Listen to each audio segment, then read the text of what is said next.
Greetings. Welcome to another broadcast of I Have a Testimony. I'm your brother and your host, Brother Willie Muhammad. God came to us to seek and to save that which was lost. He raised a man from among us. He, the Honorable Elijah Muhammad, laid the foundation. What I'm doing is something that comes from him through me, and the thing that he uses in me to do the work is my faith in him and the word that he taught. To produce men and women who wanted to clean up their life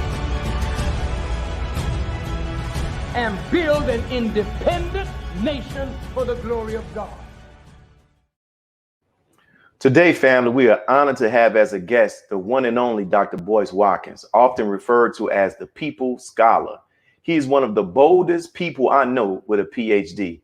Dr. Watkins is a highly sought after African-American scholar, and he's in educational motivation, Black social commentary, and he specializes in financial psychology. I think that Black people are horribly brainwashed into spending most of our time on just nonsense, on stuff that just isn't going to get us anywhere. And we sit there and we sit still, and then we wonder why we ain't going nowhere.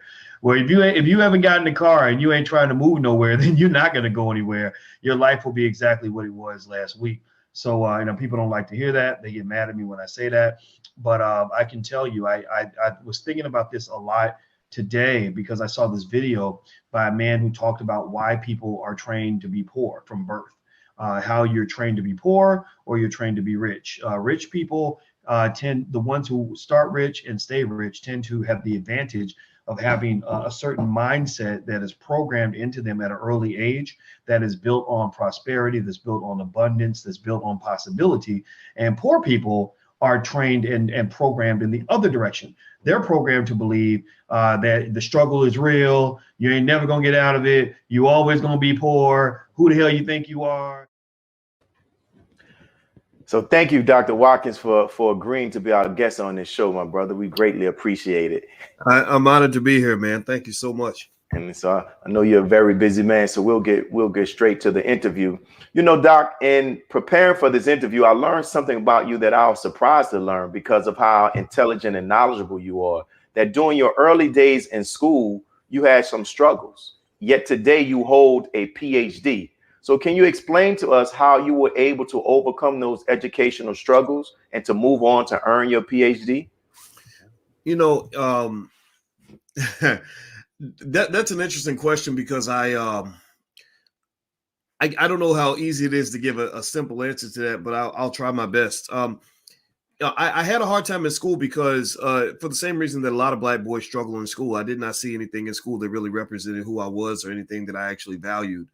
As a kid, I valued, I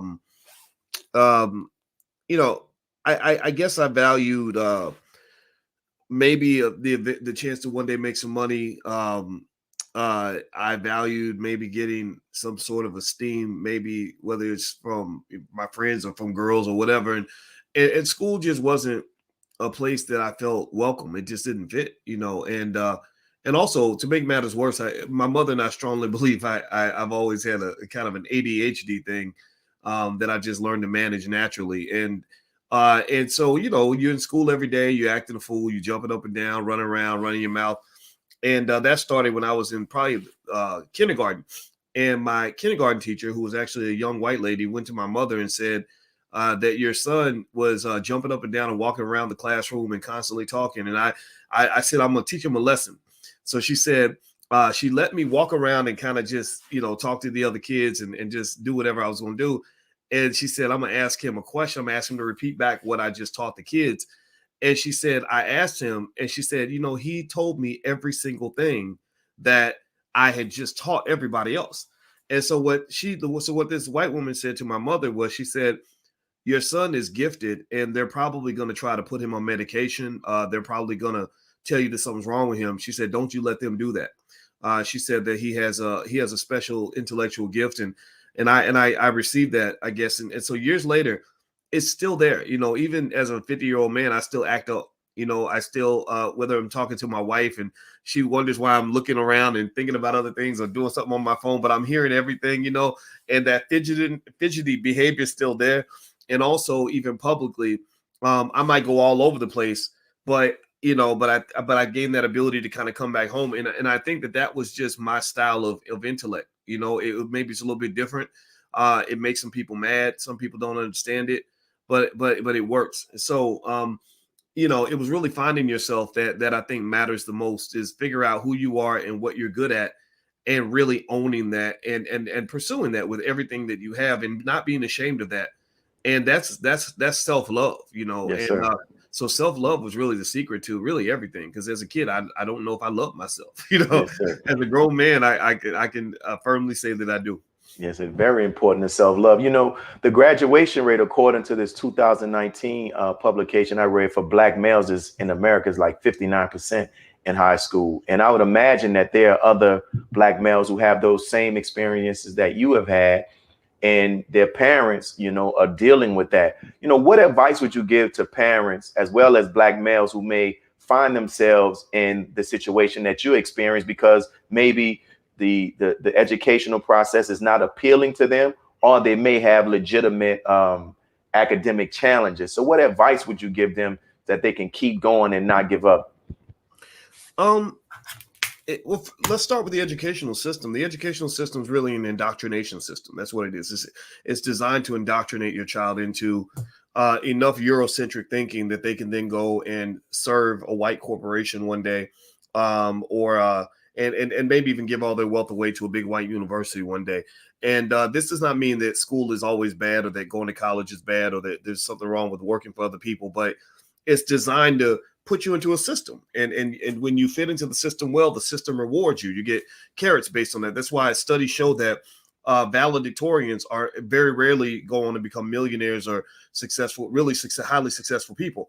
Valedictorians are the people who were best at honoring the system that they were in. They played by the rules. They sat down, they shut up, and they did what they were supposed to, did what they were told. And the people that are able to bust out of oppression, in my view, are the people who break the rules and break them strategically and know which rules to follow and which ones don't. And so, I think that when you talk about the Black male, there is nobody less fit for the American school system than the Black male. There's nobody more damaged and harmed by that school system than the Black male. And because even when he plays by the rules, he still is rejected at various stages along the process of life. The university, the corporation, all these institutions are not designed to empower the Black male, particularly the heterosexual Black male. So what we have to really just accept and acknowledge is that this is not the answer for us at all, ever, on any level. It does not mean that school is bad. It means that school must be supplemented.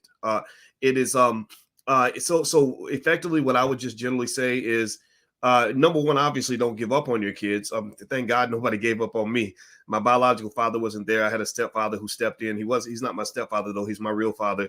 But that's what, there were people that didn't give up on me. Number two, find your strength, right? Connect what you're learning with what you're going to need to know in life. So if you have a son that's 14 and you're thinking about, his grades were bad, that could mean something, right? It could mean that there's some things to do in terms of discipline and work ethic and being able to do the hard things in order to be able to get to the easier life, right? Because a lot of kids are trained to want to take the shortcut, that instant gratification. Like I want to imitate the finish line, but I don't want to imitate the race. I don't want to imitate the training required to get there. I just want to imitate the shine and the bling and the success at the end, right? So there's value systems that can be built around, the discipline it takes to do well in school. So there's nothing wrong with that. But then I encourage you, imagine your son is a 30-year-old Black man in America, right? He's no longer playing sports 99% of the time. He's no longer, engaged in the things that he did in high school. Now he's dealing with the real world. And his quality of life is based on typically three major areas: his health, his wealth, his relationships, his physical and mental health. What are you doing to help your child have a healthy mind and a healthy body? What are they eating? What are they thinking? What are you putting into their brain? Because our children's brains are being poisoned. That's how they're oppressing us. Wealth. Are you investing for your child? Is he going to have economic security, or is he going to be out here running around like a slave, ducking and dodging economic bullets that are being shot at his head every day? The number one struggle I see for a lot of young brothers is, I can't get a job, can't get no money, child support got me down, struggling, don't know what to do, etc. Right? Relationships. What are his skills in terms of conflict resolution so he can get along with other black men as opposed to escalating conflicts that lead to black men being murdered and going to prison? How well does he respect the black woman? Does he see the black woman as a piece of crap and that he can just misuse and mistreat? Or does he treat the right women in the right way and understand his role as a protector and a provider and a backbone for the community? How does he look at even children? If he has children, does he feel an innate to the death till death do us part responsibility to take care of those kids? Or is he a guy that will go plant his seed in anything walking by and then act like he ain't had nothing to do with it? So if you look at those three areas, health, wealth, and relationships, and make sure your child is educated and provided for and incentivized in those three key areas, that to me is an educated black man. To hell with, biology class and reading Shakespeare. I mean, don't get me wrong, reading, writing, math, that's all fundamental. But I don't know a single black person who walks around having to quote Shakespeare every day, or recite crap that he learned in 10th grade biology class. But I know a whole lot of black men who are dealing with child support, who are dealing with money problems, who are dealing with health issues, physical and mental. That's where the education should center: health, Yes, wealth, sir. and relationships. Wow. And it's something, also I came across in 2004, you completed your first book, which was titled Everything You Ever Wanted to Know About College, a Guide for Minority Students. Now 17 years later, how relevant would you say that book is still to, minority students on college campuses today? Well, when I wrote that book, Everything You Ever Want to Know About College, that was my first book, and it was badly done in the sense that I didn't know what the hell I was doing. I was just trying to do something different from what I was doing at Syracuse University. I didn't know what I was looking for, but I knew that what I had wasn't it. But I wrote this book because I wanted all of us, our young people that do go to college, to know that this is not a complex puzzle. And as a college professor, I knew all the secrets. I know what your teacher's thinking. I know what they want. I know how to get through the system and make you good grades or whatever you're trying to do. So that was my goal. It was my goal is to be a brain dump for anybody that's going to college, to help get rid of the mystery of doing well in school. I got lucky in college. I figured out formulas by, again, going off the grid, breaking rules, getting out of systems. And I realized, hey, wait a minute, this is easy, And now, mind you, maybe I have a little bit more intelligence, right? And I acknowledge that, but a lot of it was just basic stuff, I didn't understand, I didn't understand how you think you could study 3 hours a week and still do well in school, or I didn't understand why in some of the Greek letter organizations, preparing for the step show was more important than preparing for the math test.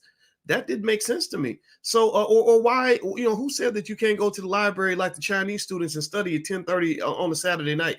If you want to succeed and you want to really be the best in the world at what you do, you put in that grind, and it starts up here. So these were just little things I said, maybe if I help to lay out a blueprint, that I can help some of the young people that want to be successful to get past the broken victim mindset that says, because I'm black, the best I can do is barely get by, and I'm barely surviving, I'm barely scraping by. What role do you play in your strugglenomics situation? Sure, we know what the white man does. We know what white supremacy, white systems, we know all of that. But what are you doing to contribute to that?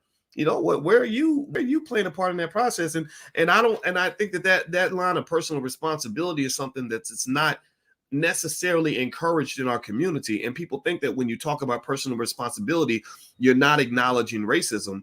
And I acknowledge that fully. I fully understand that white people will never love me that much. But then after you let go of that and stop looking for love in all the wrong places, the question is, do you love you that much? And that's the problem. It's a problem that he don't love you, because they don't love nobody. The problem is that you don't love you. Right. That's a excellent points, man. Even though you said that was your first book, you didn't think it was too good, but I believe what you're saying is still relevant and needed today. So we're coming up upon our first break, Dr. Watkins, and we're going to pause from some announcements from our public sponsors. And for those who are watching, we're here interviewing our brother, Dr. Boyce Watkins. So please make sure you're back after the break to hear more of his interview. Thank you.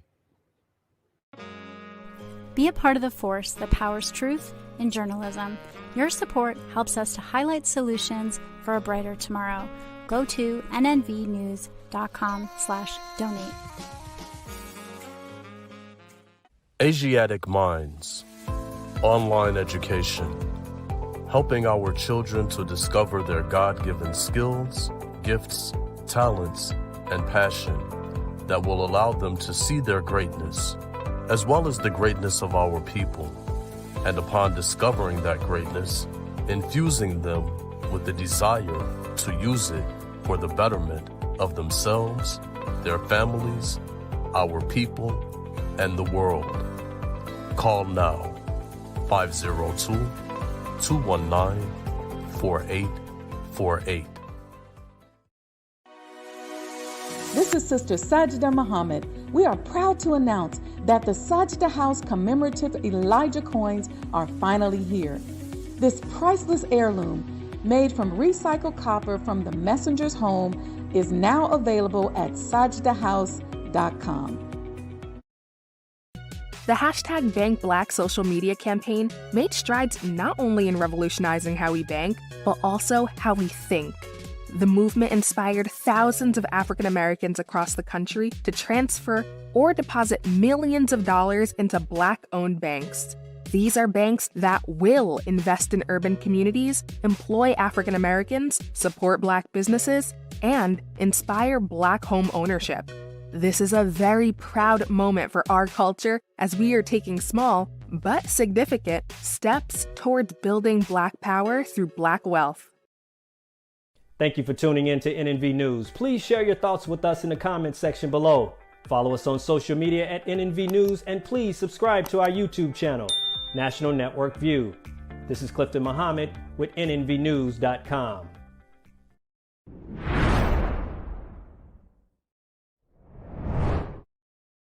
We're back, brothers and sisters, to continue our interview with Dr. Boyce Watkins. For those who are watching, please make sure you share this link and also comment and let us know what you think about the interview.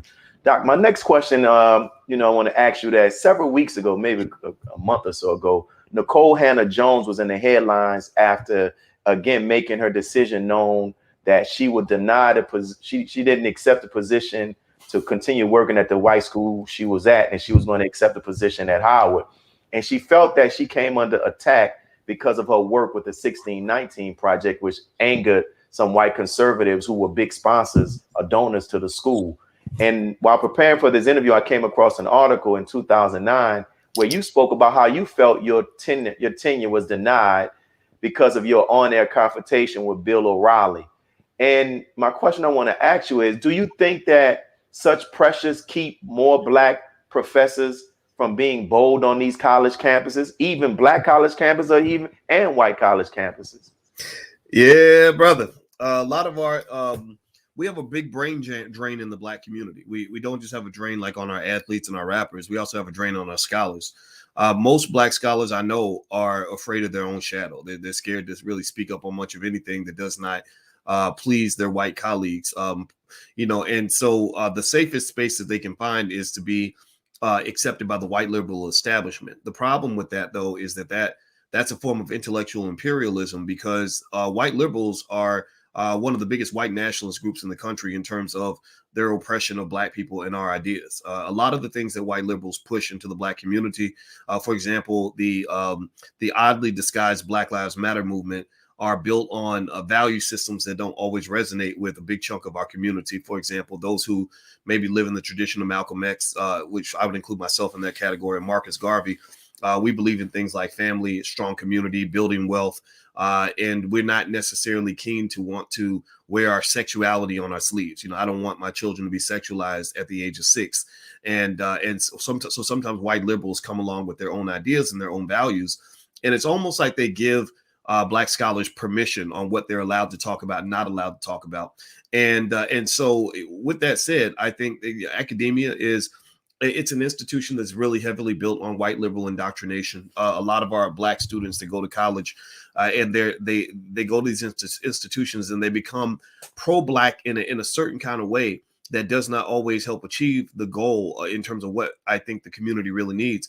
And what I mean by that is, for example, a lot of white liberal activism is rooted in Marxism, communism, and socialism. That the civil rights movement, the Black Panther Party, et cetera. That's why the leaders of Black Lives Matter were all trained Marxists. Now, Marxism is not a terrible ideology. I think the ideas of Karl Marx are not that bad. I think they're worth reading and listening to.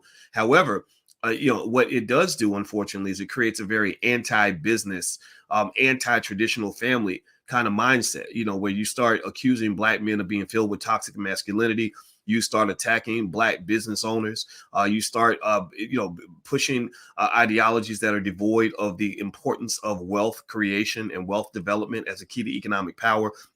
And then at the end of the day, they falsely train you to believe that Black success is predicated upon being closer to white people, that the closer you are to white folks, the more they accept you, the more they tell you that Black lives matter, the more successful you are. So you'll hear them say, look at all the progress we've made over the last 40 years. Well, that progress, there is no progress. It's false progress, because if you look at Black quality of life in terms of economics, there has not been progress. We've only gone backward. If you look at Black quality of life in terms of education, there's no progress. We're only going backwards. If you look at Black family structures, there hasn't been no progress. We've only gone backwards. And so what I've actually just simply said is that all of us, scholars and everyone in between, we need to kind of let go of the white liberal nipple in terms of developing who we are. We need to develop that independently and have the sovereignty necessary to develop our own institutions, our own ideas, our own businesses, create our own jobs, educate our own kids, so that they can know what it really means to be an empowered Black person without thinking that somehow white integration is a qualification to make you a successful Negro.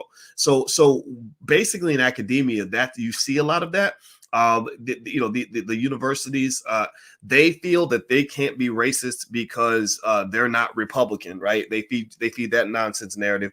I was from the South, and I never ran into more racism in my career than I did when I went to the North and worked with the white liberals at Syracuse University. They were very uncomfortable with my work. They gave me a very hard time with my work. I was the most successful, most well-regarded scholar on that entire campus, and they literally acted like my work didn't exist and that it didn't matter. Well, why did you think it didn't matter? Well, they didn't feel like it mattered because it didn't matter to white people. But I had Black people all around the world who were messaging me 15 years ago saying your work changed my life. So basically a lot of scholars are caught in that trap. Where the trap goes deeper is that the scholars dedicate so much time. It takes a long time to really get a PhD, meaning the high level PhD necessary to go teach at a big university. It takes a lot. You dedicate a lot of your energy to that. And what happens is you get focused and specialized on one tiny little niche, and you learn how to do one thing really, really well, so you can get published in these academic journals that nobody reads. And then what happens though is when they screw you, when they don't give you tenure, when they decide they don't want you anymore, these people have nowhere to go. They all they can do is sit and beg and grovel to maintain their position. And again, that's where breaking rules was beneficial, because I said, wait a minute, hold on, let me get this right. So you're telling me that the reason I got to give up my freedom of speech, that I have to sit here like a little boy and be quiet and bow to you and kiss your feet, is so what? I can get a lifetime job? So what you're saying to me is tenure is basically welfare for smart people.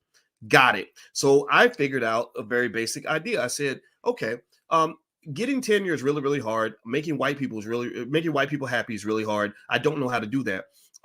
But also making a lot of money, making enough money to be financially secure is hard.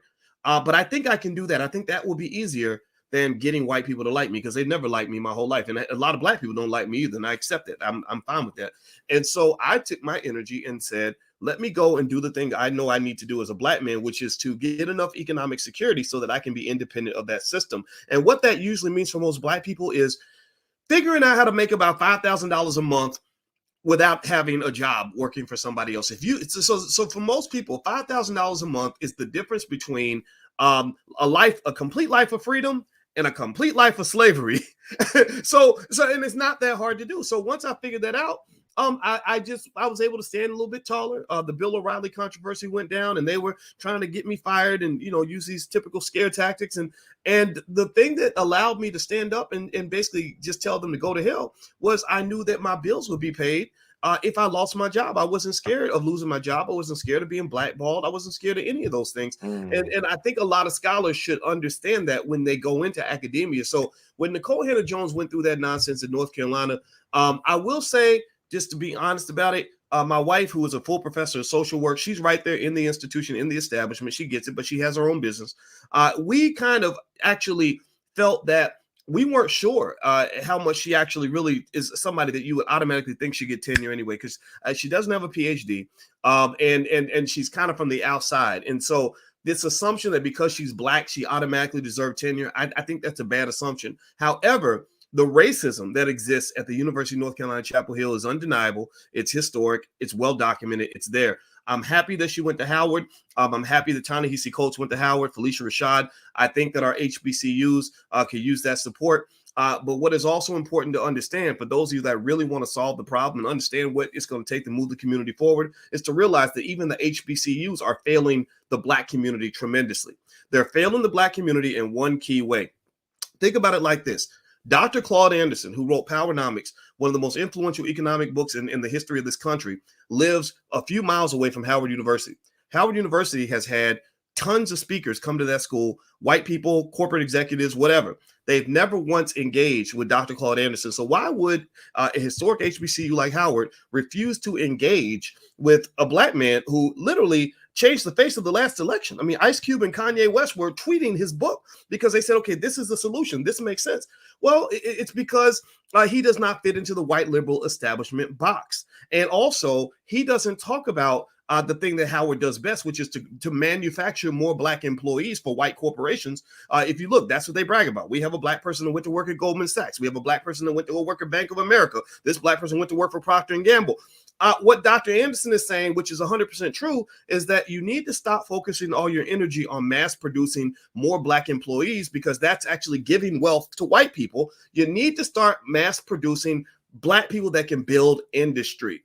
You need to build businesses and create jobs for your children instead of sending your children off into slavery so they can work for somebody else. Now, the last point I'll make on this is that this is now proven. This is now an undeniable fact. The Wall Street Journal just reported last week that Black wealth has actually dropped, and a big reason it's going down is because of the college graduates that are all going to work for white people. They're not building companies that are building wealth for Black people. They're working as employees for white folks that's making white people rich. So at the end of the day, we have to rethink all of this. So I'm glad Nicole Hannah-Jones is at Howard University, but honestly, if Howard continues to operate the way it does now, and a lot of HBCUs, they're not going to do anything to contribute positively to the wealth gap until they start creating industry. That's what they have to do. And we're coming up on our 2-minute break, but I want to get this question in. And if you can, within this 2 minutes, you left and you begin to start doing for self. And you said that how that was a scary decision. And many people find themselves on jobs that they don't like, not making enough money, but they're afraid to leave because of fear. Can you briefly give some advice on how to overcome that fear? Yeah, and I'll be brief, man. I know it's got to be hard to keep me in a box. No, I listen, apologize, man. Yeah, I saw that. I said, "Oh, Boyce, you're talking too much," but I had to get it out. No, you got it. Good. But I'll be quick on that. Fear is something that exists in all of us, and we have to understand the history of our trauma and how that plays a part in our fear, because fear affects your perception of risk. Becoming an entrepreneur is very risky.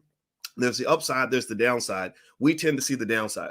And also what makes it worse is the people around us see the downside. So you're not necessarily getting the encouragement you need to go take a chance, because you have a thin margin of error. If you fail, you got a whole bunch of Negroes standing there. None of those people supported you now, but they're all standing there waiting to say, I told you so, right? So what I encourage people to do is understand that, when you're talking about getting off the corporate plantation, you got to liberate yourself here first. That means getting involved in things that are going to help you develop that part of yourself that makes you confident. I told you about self-love. Self-love is critical to self-confidence. If you love yourself, then you will always bet on you. You will always stand with you. You will forgive yourself when you make a mistake. You will never, if you love yourself, you're never ashamed of yourself. So that's why I will say, I don't use myself as a perfect example because I'm still working. But when I go out and I do something where I say, man, that was stupid, or I messed up there, because I love myself, I'm not ashamed of myself. So I'm always going to keep being myself, no matter what anybody has to say. You got to kind of build some of that inside of you, and that's what's going to make you great. Yo, that key of love for self is so important. And that's one of the foundational principles in the teachings of the Most Honorable Elijah Muhammad, is this: know thyself and then love thyself. So we're coming up on our next break. And for those who are here, I hope you all are enjoying the interview with our brother, Dr. Boyce Watkins, who's dropping many jewels and much stuff that we can go back and analyze and study. So we're going to pause from some announcements from our public sponsors, and we'll be right back to continue this interview with our brother. Be a part of the force that powers truth in journalism. Go to nnvnews.com/donate.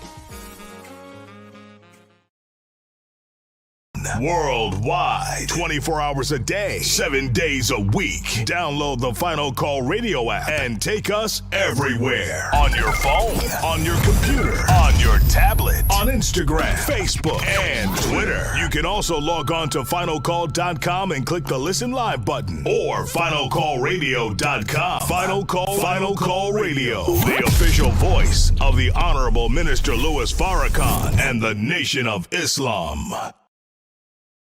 Please share your thoughts with us in the comment section below. Follow us on social media at NNV News, and please subscribe to our YouTube channel at National Network View. I am Anissa Muhammad with nnvnews.com.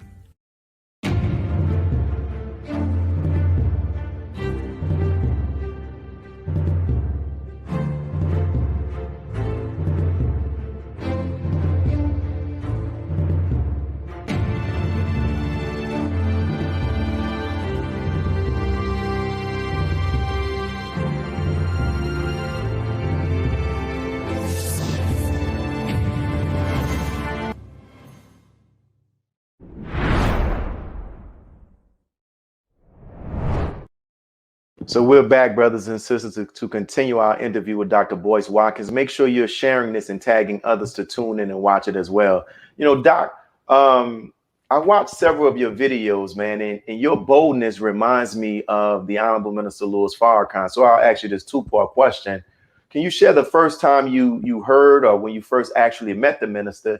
And also, how come, unlike many others, you have not succumbed to the pressure and the fear tactics that people place on Black athletes, Black intellectuals when it comes to associating with the minister? Why is that? Well, to answer that question first of all, I'm humbled, and I can't even I don't even know how to respond to any comparison between me and Minister Farrakhan.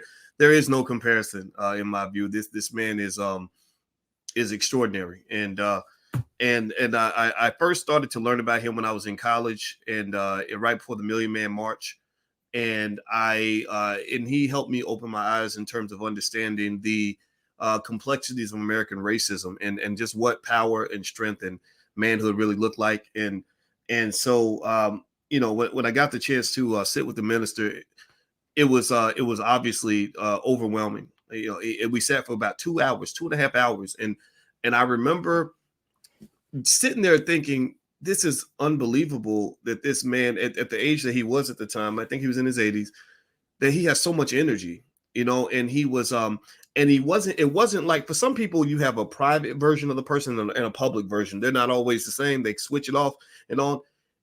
It was the private version was just like the public version. I said, this is he's giving me a personal Farrakhan speech. This is unbelievable. And his energy was so strong, and the wisdom was there, and it was one of those meetings that you just never forget. And so, with that said, it reminded me a lot of when I met Dr. Claude Anderson, also in the sense that Dr. Anderson talks about Black people all the time. He's thinking about Black people all the time. He's 100% B1 Black first all the time, and that to me is to be honored, because you don't have a lot of people who do that. You have a lot of people who talk about Black people as an add-on, you know, like with the undercard, you know, like, oh, well, let's talk about global warming and the Democratic Party. Oh, let's throw Black people in there too. No, these men put Black people first, and that's what we really need in our leadership. And so, so in terms of, and I'm trying to remember that you asked me, how come you haven't fell victim to those, to the Farrakhan litmus test, the pressure that they put on people? Because the way my dad raised me was to understand that manhood means sticking by whatever it is that you are and what you believe, and knowing that that's not going to be easy, and knowing that loyalty is paramount, and so that type of stuff just doesn't bother me at all. I know what it is, you know. There's nothing that they have that I really want anyway. And so there's nothing that they've given me that they're even able to take away, because I usually don't accept it. You know, when we do the All Black National Convention, we don't use government money. We don't use corporate money. When people typically fold, in my view, it comes down to carrots and sticks and incentives. You see, the way the United States government controls countries around the world is they kind of do honestly what me and my wife do to the kids. When the kids come up and they say, Mama, I want a new iPhone. We're like, okay, let's get them the new iPhone. So then now we have something we could take away when they get out of line. Right? So this is standard protocol, right? Because we're the government up in here. You know, we spy and everything. We got COINTELPRO going on with the teenagers, all that stuff, right? So basically, as their parents, we'll give you something just so I know now I can control your behavior by threatening to take that thing away. Now, that's what a parent does with a child. If you're trying to discipline your child, I think that's okay, right? But it's not okay when white people are doing it to black people, because white folks are not your parents. But what we've allowed them to do is to take the role of our parents, to give us carrots so they can threaten to take the carrots away. Like, okay, I'm going to make you famous. I'm going to give you some money. I'm Nick Cannon. I'm going to make you rich. And then when you get out of line, I'm going to be able to take you out back and whip you like an 8-year-old in front. And I'm going to do it in front of everybody because I need to make sure you're fully butt broken in front of the other alleged alpha males, so that they will understand that the only way to survive is to bow down early, right? So if you understand how these things work, you understand why things like economic and educational sovereignty, things like owning our own media are so critically important. Me standing up or not bowing to the pressure is not hard to do if you never became addicted to the dope in the first place. I never took in the drug of white supremacy. I don't want their money. I don't want to be mainstream. I don't want to be on TV. I don't want any of that. And that was a training. I trained my brain to think that way, so that, look, I'm going to reject everything you're going to offer me in advance, so that later on, when you're trying to get control of me, you won't have no levers to pull on. And so it's not that I'm extraordinarily courageous. It's that maybe at best, I thought ahead on this. I was a little more strategic about it, because you can't go taking all money ain't good money. Some people will give you money just so they can manage control you. That's true. Beautiful, beautiful. I was told that in around 2014, when the Honorable Minister Louis Farrakhan relaunched the Muhammad Economic Blueprint, I was informed that you were one of the diverse group of people who were skilled in economy and finance who was present. Can you talk about that whole experience and what went on? And Yeah, I didn't know it was all the way back in 2014. I didn't know that. But yeah, we flew out to Arizona and we sat in a room, and there were it was myself and about 12 other very smart people with Minister Farrakhan at the head of the table, and we sat in that room for maybe 10 hours, I think, maybe 12 hours, and the minister sat with us the entire time. Again, I was impressed. He didn't have to get up and go take a nap. None of that. I needed a nap, but it was a great experience to just sit down and to hear very logical, intelligent, rational people who really care about the Black community making long-term strategic plans for Black people. And I think that's something that you don't see much. I think that needs to be the kind of thing that we talk about more in our community, because that's how you become powerful, is you plan ahead. Sun Tzu in The Art of War said that battles are won well before they begin. So the question that I ask anybody who is the head of a family is, what is the 50-year, 100-year plan for your family? Do you have a 50-year plan for your family? And so being a part of that was a true honor. And I thought that it was right on point, and I was very, very happy to participate. And also, I saw an interview. I think you did this on social media. I don't know, it was Instagram, YouTube. You talked about how blown away you were and how the Honorable Minister Louis Farrakhan responded to the critique of our sister Yvette Carnell. Can you talk more about that? Because I know it's amazing. Like, for us who would love the minister, it gets under our skin when people try to take shots at him. But, I've sat at the table with the minister and how he handles stuff. I'm just like, my goodness, Well, a strong Black man, a strong masculine heterosexual Black male is always going to have enemies, from whether it's feminism, LGBT, etc. And so, so the minister is a likely target, and it's a beautiful thing to see, because he handles that very well. And with Yvette Carnell, it's interesting. Yvette I remember she had no platform in 2012, and she reached out to me to ask me to share her articles. And I actually helped her to create her Breaking Brown website. And I saw that her ideas were different from mine, but I saw it as a chance for diverse thinking. I was totally okay with, I'm okay if you disagree with me, because that helps me expand my thinking, because the good ideas are all over the place. Like I encourage people not get caught up in this whole, I'm a Democrat, you're a Republican kind of mindset, because sometimes Republicans have good ideas. Sometimes Democrats have good ideas.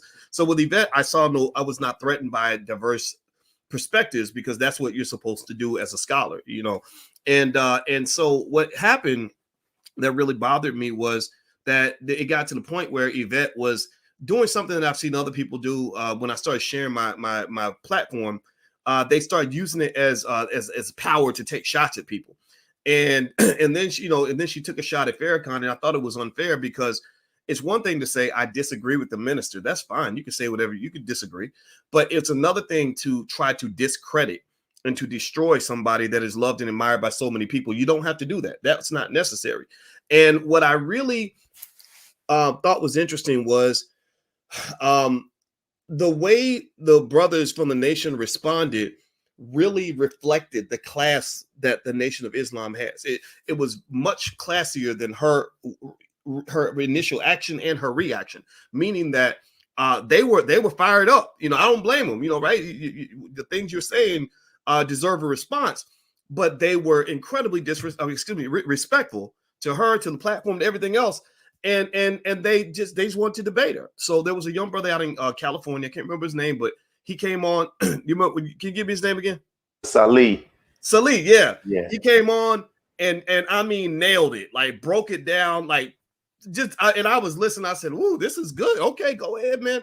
And then I reached out to Yvette and said, this brother would like to debate you. It's respectful. He's not going to cuss you out. He's not a thug. He's not going to be disrespectful. And Yvette declined. And what that showed me is that showed how a lot of the liberals, and the white liberals in particular, kind of act. They feel like they can throw the rock and hide their hand, or that they can attack, but then claim to be the victim, right? So when you counterattack, it's like, oh, I'm so afraid, I'm frightened now. Your toxic masculinity is well, you know what? Don't start no fight if you can't finish it, or don't come out and do something if you can't stand by what you did. So what happened at that point was I was real concerned, because I said, gosh, I'd like to talk to the minister directly about this, so that he doesn't think that I wanted her to say these things, because I didn't. So I just went over there to his house. He lived right around the corner from me. I lived 2 blocks from him and 2 blocks from Obama. That by accident. I moved to Chicago. My manager just picked an apartment. It happened to be 2 blocks from each of them. I never cared about going to Obama's. I loved going to the minister's house. So I walked over there, and didn't know what to expect.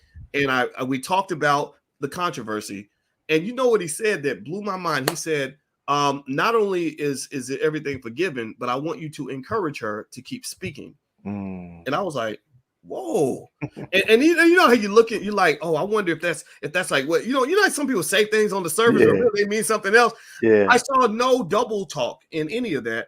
And I said, okay, that's how a real man responds, to nonsense. You don't have to go to that level. And I already respected the minister immensely, but I gained even more respect in that conversation. And so just speaking on Yvette, the thing that's really sad is that she completely ruined a huge opportunity with the ADOS movement. I think that was a wonderful opportunity to rally millions of people around the cause of reparations. But because certain things in her and the other guy, Tone, what's his name? He also used to share my platform. I had to tell him to go because the energy wasn't good. But because their energy is so bad, and because they have this weird pettiness and jealousy, it became very tribal, very toxic, very, I don't like that Negro, that black person, that black person. And it completely, it got completely undermined. Next thing you know, you done made enemies of all these people that could have been your allies. You're attacking Dr. Claude Anderson, for God's sake. Dr. Anderson didn't even know who Yvette Carnell was. He's like, who's this lady on the internet that's attacking, it's one of those things where it was just sad. I wish they had done more with it. I was prepared to drop the hammer and let go of any pre-existing differences I had with her to support the movement. And so I think I tweeted something like, I support the ADOS movement because we're all American descendants of slaves. And then I get a tweet back, you can't be a part of this movement. You blah, blah, blah. So that's an example where the ADOS movement is full of a lot of really good people who want to do the right thing, who are really being cursed and poisoned by incredibly bad leadership. Beautiful, Doc. Thank you, man. It's just so much. Your responses are filled with so much. Thank you. So we're coming up on our last break. And so for those who are watching, we're going to pause for some announcements from our sponsors. And we're going to be back with our brother, Dr. Boyce Watkins, where you can find out how you can support and tune in to hear him on a weekly basis as well. Be a part of the force that powers truth in journalism. Your support helps to combat false media. Cash App NNV News. Asiatic Minds, online education, helping our children to discover their God-given skills, gifts, talents, and passion that will allow them to see their greatness as well as the greatness of our people. And upon discovering that greatness, infusing them with the desire to use it for the betterment of themselves, their families, our people, and the world. Classes begin September 1st. To enroll, visit AsiaticMinds.com. Greetings from National Network View. This week's Final Call cover story headline reads, "Separate and Be Saved. America's race problems and deadly race interactions are growing worse. It is time we leave the children of our former slave masters and 400-year-old tormentors. Separation from whites is the only and best solution to this problem, a serious problem that is rooted in prophecy." This FCN Volume Number 41 edition middle page article by the Honorable Minister Louis Farrakhan is entitled, "A Case for Separation." To read more, subscribe to FinalCallDigital.com and tune in to the all-new Final Call Radio. This is the NNVNews.com Final Call Cover Report. He anointed our head with oil till our cup runneth over. He who, Master Farrakhan, Muhammad, that is he. This is Sister Sajda Muhammad. We are proud to announce that the Sajda House commemorative Elijah coins are finally here.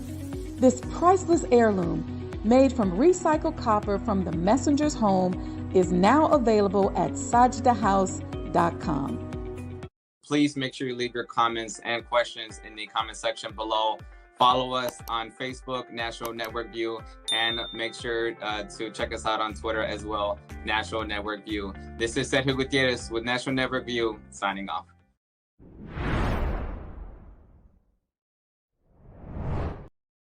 We're back, family. We'll continue with this interview with our brother Dr.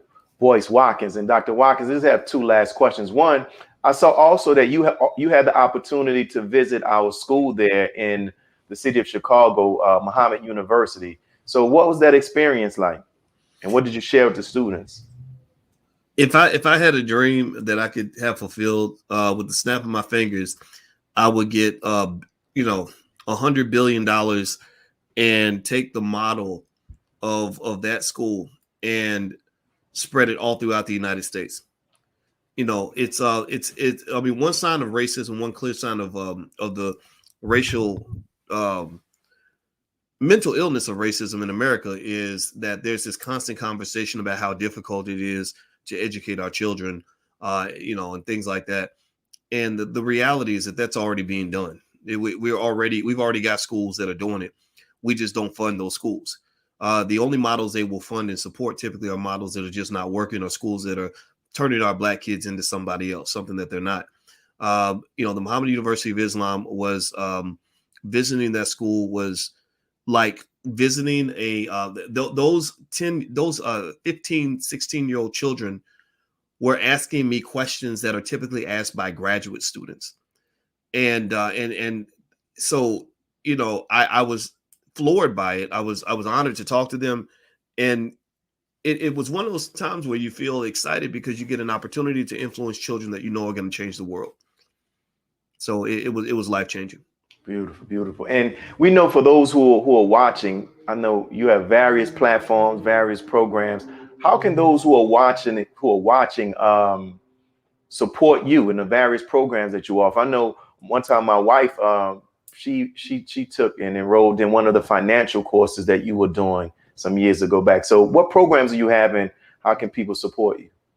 One thing that people can do that doesn't cost anything is we actually have a book club where we're reading Dr. Claude Anderson's book, Black Labor, White Wealth, and I'm breaking it down into lectures and analyzing it for the students. And you can join that for free, and you get free access to my life class also by doing that. It's blackkeystogreatness.com. That's blackkeystogreatness.com. And that's something people can do to get started for free. Now, there are other programs in the Black Business School. Our goal is to create a first-class Black Wealth University that is focused on utilizing Powernomics and B1 philosophies to elevate our community out of the situation that we've been in for the last 200-300 years. And the B1 philosophy says that we believe that our community needs to come first. We have to focus on ourselves and solve our own problems. Stop waiting for Superman. Stop putting other people first. B1 also means that our children, the B1 children, will be world leaders when it comes to economics, wealth building, real estate acquisition, etc. by the year 2070. We call that Project 2070. And then also B1 means we understand we must be one in order to be successful. That means learning how to work together, learning how to maintain strong families, because you can't build wealth without family. There's no community on earth that is able to build wealth without strong families. And when you're able to come together as a group, you are creating wealth in that process, because economics is a team sport. It's not done well individually. And so effectively, that's what we do. And we're the best in the world at it. We have all kinds of scholars associated, dozens and dozens of scholars, from Dr. Claude Anderson to billionaire Mike Roberts. He's come through. We've had all kinds of great people, and they cover everything from hotel acquisition to cryptocurrency to everything else. So blackkeystogreatness.com is a good place to start, because then you can join the Wednesday book club. But then we have other programs as well. Sir, and this closing question I want to ask this, because recently the NCAA Board of Directors, they adopted this interim policy that's going to permit current student athletes to make money off their names, their images, and their likenesses. But it was interesting. You have been advocating for such for years, even when you were a college student, right? So Blacks make up 55% of the athletes in the NCAA. So from your perspective, is there a way that this policy can be used by Black athletes to help them begin creating a more sound financial future, if possible? Yeah. Is there a way that the athletes? Okay. So for the athletes, paying the athletes was always a no-brainer. That was not even you don't have to even be that smart to really know that people should be paid for their labor. And if you're making billions of dollars for somebody else, why aren't you getting a piece of that money? Those were a set of rules specifically designed for Black people, for the exploitation of Black people. And this is something that's been going on for a long time. I would say for the athletes now, the floodgates have finally opened. And I'm sure that the coaches and administrators hate it, but they're going to get used to it. I'm very happy for them. They are going to have access to power, economic power. And with power, great power comes great responsibility. So the question for each athlete is, you got the power now, what are you going to do with that? And what you have to overcome is the fact that there is a culture that's associated with athletics that is not always very healthy. It's very toxic. It's very anti-wealth, anti-family, anti-intelligence, all kinds of things. And it can lead to self-destruction. So I think that a lot of athletes, you're going to see a lot of college athletes become multimillionaires as a result of the rules changes. And it's, at the same time, you're going to see some sad stories too. And so I'm looking forward to seeing what happens. And at the end of the day, they deserve this. They deserve, and the NCAA is getting off easy. They're still able to get these multi-million-dollar assets on their campus and pay them literally a fraction of what they're truly worth. And I think that that's an okay deal in the sense that, universities can provide you with exposure. If you use the educational process right, you can get a good education, et cetera. Hopefully the HBCUs will get a piece of that pie also. So it's a deal that works a little bit better for everybody, because it didn't make any sense when you had those days where you had some guy who's making $20 million a year for his university, but he can't even buy a bag of groceries. And that's almost medieval in terms of that level of torture. So I'm real happy about that. And you're right. I started writing about that about 25 years ago in 1996. And when even back then, when I would write those articles on the University of Kentucky campus, the coach, Rick Pitino at the time, the coaches told the athletes, not to read my articles. One of the athletes snuck away like a little runaway slave. He snuck to my office and said, that they don't, like almost like a plantation type of, boss, they don't want they don't want us reading your articles, but we read them anyway. That's amazing.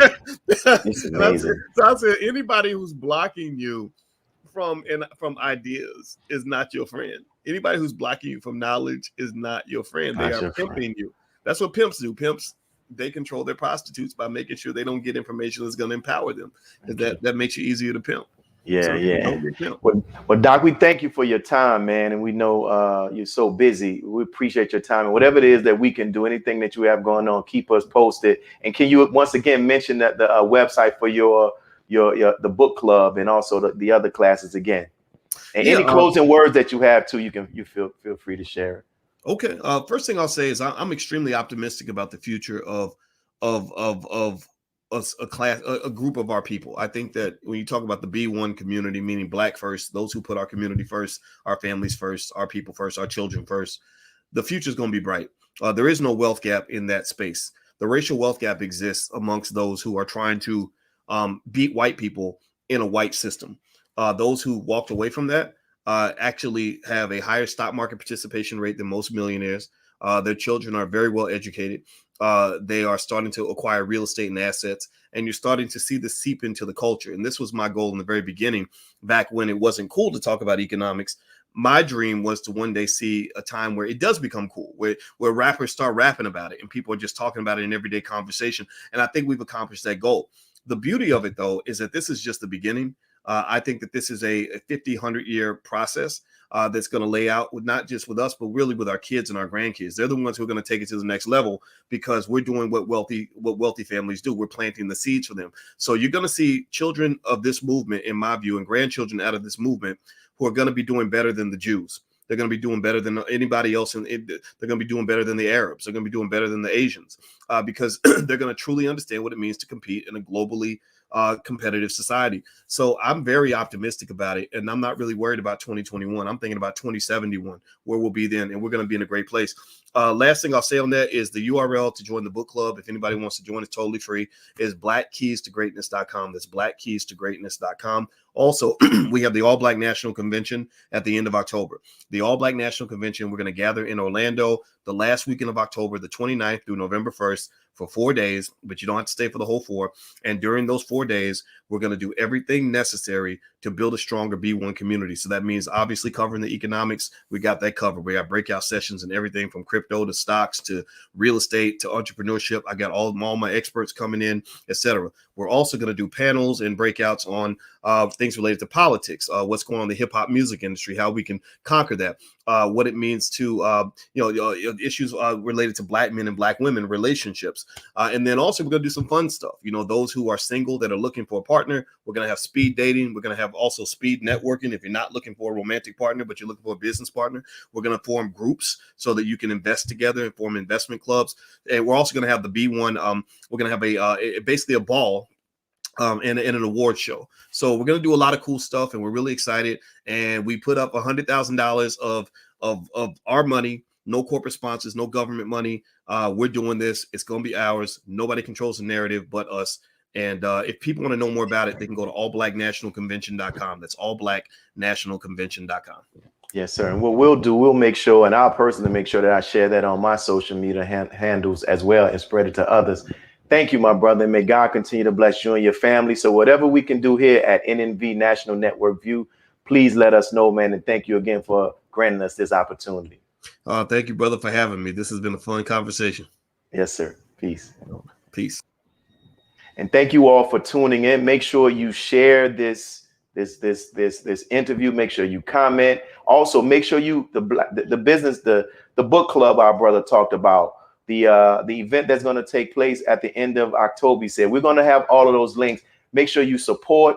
Make sure you also share it and put the word out, because brother is an example of something that we should study, and he's an example that we can get free from off of these plantations and be able to be our genuine selves with loving ourselves. So as we get ready to close, as we always do, for those who are watching, if you want to help us here in the city of New Orleans, we're working to pay off the mortgage of our mosque. And by thus far, we're getting contributions in, and we want to do it. We have this mortgage is with a black bank, but we want to put a rest to that mortgage so we can begin to start using those funds to begin to start doing more outreach in our community and even building ourselves to be even stronger economically. Because here in the city of New Orleans, we are, by God's grace, we own a whole city block. To the left of our mosque, we have rental properties, right? And so we have this block, but we want to do more as it relates to development and just continue to do more. In addition to that, you know, in regards to this COVID, I know it's on everybody's mind with these they're trying to mandate the vaccines, and people are losing their life